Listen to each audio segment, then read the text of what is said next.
The world calls him the kindest man in Hollywood.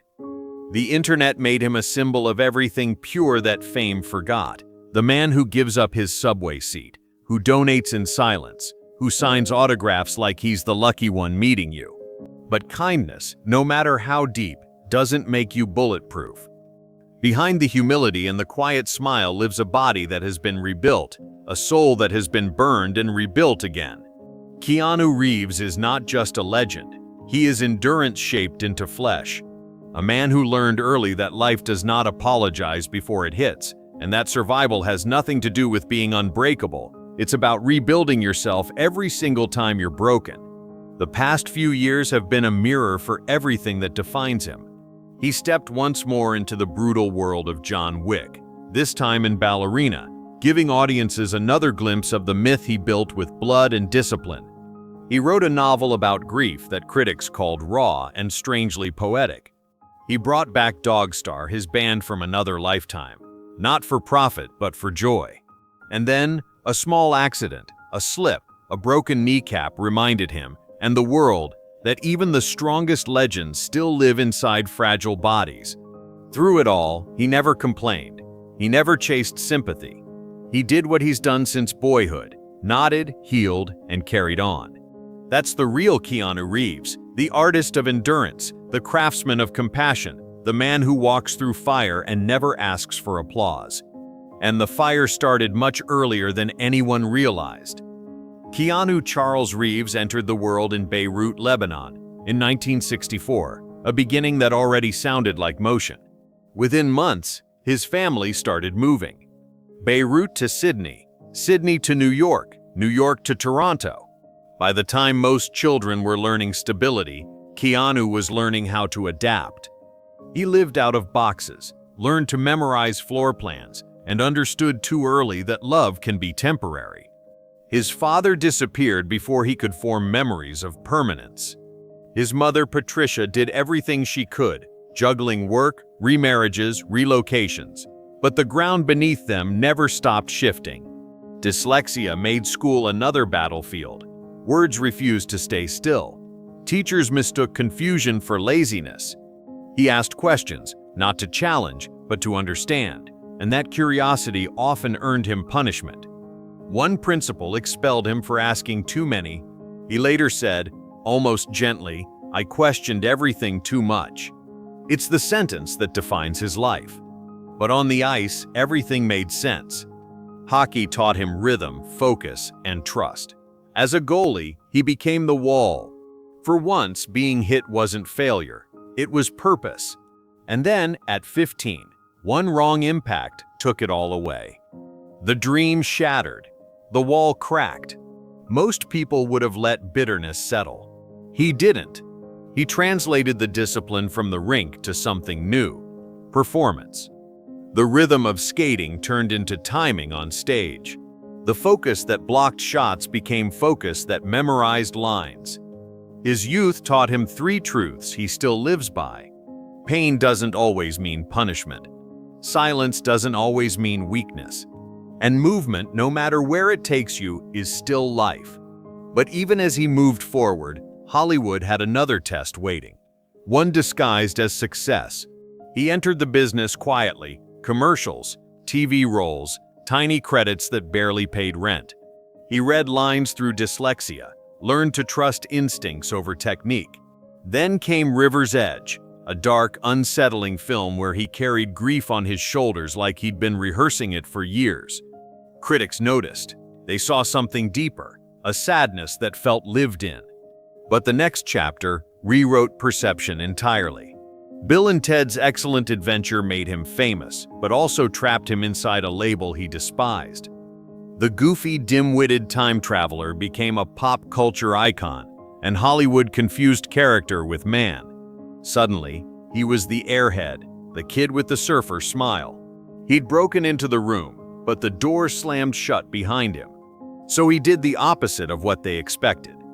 He went darker, quieter, braver. Films like Permanent Record and My Own Private Idaho revealed something the industry had overlooked: gravity. He wasn't loud about it. He simply showed up and bled honesty into every frame. And during those years, he met River Phoenix, another restless soul searching for authenticity in a world obsessed with image. They bonded instantly. They talked about music, purpose, and the cost of sensitivity. River's wild light and Keanu's steady calm balanced each other perfectly. They were brothers in everything but blood. When River died, the world mourned a rising star. Keanu lost his mirror. He didn't speak much about it, but the silence that followed said more than interviews ever could.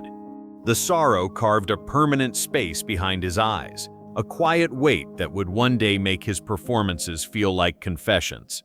Pain, once again, had written itself into his craft, and destiny was just getting started. The early 90s found Keanu Reeves standing at the edge of transformation. In Point Break, he balanced thrill with soul. He wasn't just a hero chasing adrenaline, he was a man chasing purpose. Audiences felt it. Hollywood did too. Then came Speed, the film that turned him into an international sensation overnight. The chemistry with Sandra Bullock, the pacing, the explosions, it all clicked. Suddenly, he was the guy, the new face of blockbuster action. The studios rolled out offers and checks that could have bought small countries. But Keanu did the unthinkable. He turned them down. He refused to become a brand. When asked why he skipped the sequel, he said softly, "It just didn't feel right." In a city where loyalty often bends to profit, that no was rebellion. It cost him millions and reputation points, but it earned him something more important: integrity. Then came the dip. Films faltered. Critics sharpened their knives. He was too serious, too wooden, too mysterious. All the words Hollywood uses when it can't categorize someone. But he stayed steady. He wasn't playing for applause anymore. He was building endurance, the invisible kind that prepares you for the storm. And the storm would arrive soon, wearing a long black coat and sunglasses that would change his destiny forever. No one was ready for what The Matrix became. It was a cultural earthquake. Philosophy wrapped in leather, action choreographed like poetry. And at its center, a man who embodied the idea of waking up from illusion. But the illusion was never his. For him, the pain was real. Months of martial arts training, 12-hour days of wire work, a spinal injury that could have ended his career before the trilogy even began. Doctors warned him. He trained anyway. Neo was humanity's savior. Keanu was his own. Every punch, every fall, every impossible dodge was a negotiation between body and will. He wore neck braces between takes, stretched through agony, and refused to let the crew see him limp. He said later, "I didn't want to let anyone down." When the film exploded worldwide, people saw invincibility. He saw sacrifice. When audiences cheered the bullet time spin, he remembered the pain that taught him control. He'd bent reality on screen, but off-screen, it was his spine that bent and never fully healed. The world called it his resurrection. He called it work. And once again, when the applause faded, he disappeared into silence, only to return with another legend carved from the same bones. At 50, most actors chase comfort. He chased choreography. John Wick wasn't supposed to redefine modern action. It was supposed to be a small revenge film. Instead, it became a movement and a mirror. Every frame was precision. Every move was earned. He trained like a soldier, hours at gun ranges, days in judo and jujitsu, weeks behind the wheel perfecting gun fu until the line between actor and assassin blurred. He did it himself, because he couldn't pretend. By chapter 4, the price was visible. The knees worn, the walk slower, the exhaustion disguised by focus. He no longer looked like a superhero. He looked human, and that's what made it beautiful. And still, he kept going. He returned for Ballerina, passing the torch to a new assassin and showing that mentorship too could be cinematic.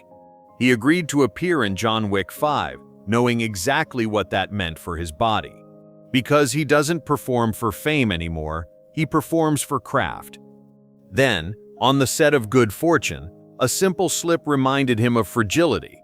A rug, a bad landing, a crack like a breaking chip, his kneecap fractured. Weeks of therapy followed. He laughed about it later, calling it humbling. But the truth is, it was another quiet reminder that even legends are mortal. He still showed up to set, brace under jeans, delivering lines through pain with the same calm he's carried all his life. No drama, no complaints, just resolve. And when the cameras finally went dark, he returned home to the quiet life he'd built from all the noise. Keanu Reeves has everything money can buy and chooses almost none of it. His home in the Hollywood Hills isn't a mansion, it's a sanctuary. Glass walls that let sunlight spill through rooms designed for stillness. A koi pond, a lap pool, a garden meant for breathing, not showing off. He wakes early, stretches, sometimes swims. He reads, writes, plays bass, and cooks simple meals with Alexandra Grant, the artist who became his partner, collaborator, and companion in silence. Their love is calm, grounded, almost private enough to disappear. They met through creativity, built trust through collaboration, and kept it sacred by refusing to perform it for the world. She paints, he reads. They talk about art, not headlines. In a business addicted to spectacle, they found peace in obscurity. It's the healthiest rebellion he's ever lived. His band Dogstar returned to small stages across America. Bars, clubs, mid-sized theaters. No fireworks, no ego, just music. He stands to the side of the stage, bass in hand, smiling like a kid who never left Toronto's garage scene. And then there's The Giving, a foundation he never attached his name to, helping children's hospitals and cancer research quietly, steadily. When asked about it, he said, "I just let the foundation do what it does." No self-promotion, no campaigns, just results. He's also returned to writing The Book of Elsewhere, a novel that explores memory, grief, and what it means to outlive your own legend. It's Keanu, in literary form, quiet, profound, unhurried, but emotionally surgical. This is the version of fame few ever master, a life built for living, not displaying. And it's proof that peace doesn't need applause. But peace doesn't erase scars, it simply gives them room to breathe. At 61, every step Keanu takes carries a story. The slightly careful sit, the subtle shift of weight when he stands. They're not signs of weakness, they're signatures of endurance. Years of falls, flips, fights, and collisions have left their marks. His knees ache, his shoulders click, his back stiffens after long days. He's not invincible, but he's earned the right not to be. He trains differently now. Less punishment, more preservation. Weights replaced by water, sprints replaced by meditation. Discipline hasn't faded, it's evolved. He talks openly about pain, not to complain, but to humanize it. He's lived enough to know that healing is as important as ambition. And through that humility, he's become the quiet teacher of endurance. You can see it in his characters now. Every look, every pause, every half smile carries history. It's not acting, it's remembering. For him, greatness isn't measured in box office numbers or trophies. It's measured in how long you can stay gentle in a world that keeps trying to harden you. And that gentleness, that quiet decency, is what people love most about him, the part no camera can truly capture. Some stars roar until the world stops listening. Keanu whispers, and somehow the world leans closer. He has reached a place most actors never do, peace without retirement, relevance without desperation. He no longer chases every role, every dollar, every premiere. He chooses moments that make his heart beat faster. He's still Neo in the public memory, still Wick in cinematic myth, but privately, he's just Keanu, the man walking his dog at dawn, the neighbor who nods hello, the artist who prefers silence to spectacle. His story teaches something larger than fame. That strength isn't the absence of pain, it's the grace to keep moving through it. That grief doesn't destroy us, it remakes us. And that the truest legends don't need the loudest stage. So now the question turns to us, the audience. Do we want another John Wick? Another film where he fights through blood and vengeance? Or do we want to see him protect the body and soul that gave us decades of brilliance? Maybe the real wish is simpler, that he stays healthy, stays curious, keeps living the quiet truth he's taught us, that kindness can be power and peace can be heroic. If his story touched you, leave a heart in the comments, share your thoughts, tell the world what his journey meant to you. Because beyond bullets, beyond fame, beyond mythology, Keanu Reeves has already won the only fight that matters, the fight to stay human in a world that forgets how.